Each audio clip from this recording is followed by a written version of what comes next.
Hey everyone, welcome back to Between Sundays. This is Pastor Rob Tucker here at Watkins United Methodist Church, and I am so glad that you are here. So, this past Sunday was Palm Sunday, and we stepped into one of the most emotionally complex moments in the entire church year. It's a celebration, but it's also the beginning of the road to the cross. And I keep coming back to this one idea: tension, because Palm Sunday is full of it.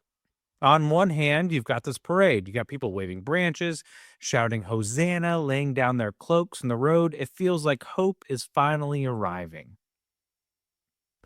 But underneath that celebration is misunderstanding. The crowd thinks that they know what kind of king Jesus is going to be. They're expecting strength and control, a decisive victory over Rome. They want a savior who will fix everything quickly and powerfully. And honestly, that's not so different from us. We still want that kind of power. We want problems solved quickly. We want justice without too much cost. And we want transformation without having to surrender anything. And yet Jesus shows up in a completely different way. He rides in on a colt, not a war horse. And I think that's subtle, but I think it matters.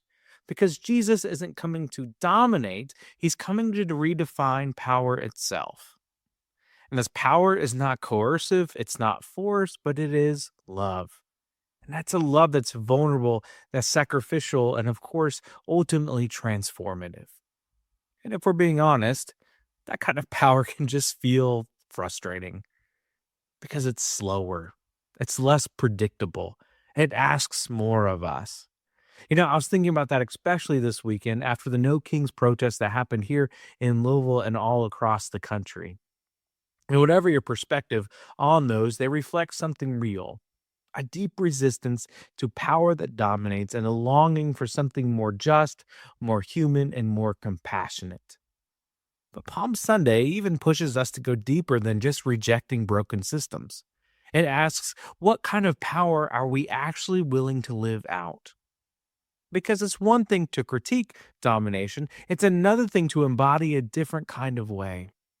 And that's where the other story comes in this week. Just a few chapters later in Mark's Gospels, there's this woman who anoints Jesus with expensive perfume.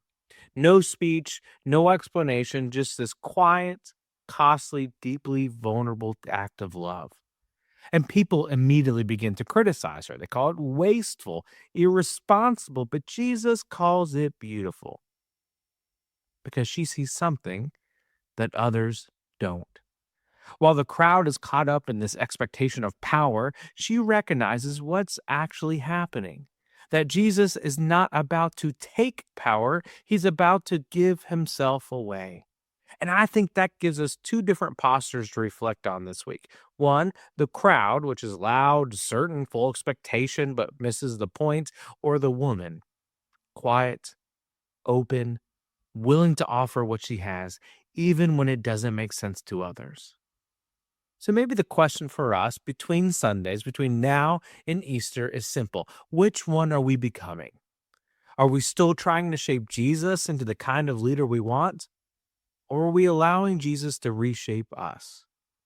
Because following Jesus, especially this week means learning a different kind of power. It means choosing love when control would be easier. It means pursuing justice without losing our humanity. It means being willing to give, not just demand. So here's a simple practice you might try this week. Take a moment, maybe in the morning, and just pause and open your hands and ask, Jesus, where are you inviting me to let go of control today? And where are you inviting me to love more freely? It doesn't have to be dramatic. It might look like a small act of kindness or a moment of patience or a decision to show up with compassion instead of certainty, because that's the kind of kingdom Jesus is bringing. And the good news is in all this, Jesus doesn't wait for us to fully understand. He enters the tension anyways, and he invites us to follow. Thanks for listening. I'll see you next time. Grace and peace, my friends.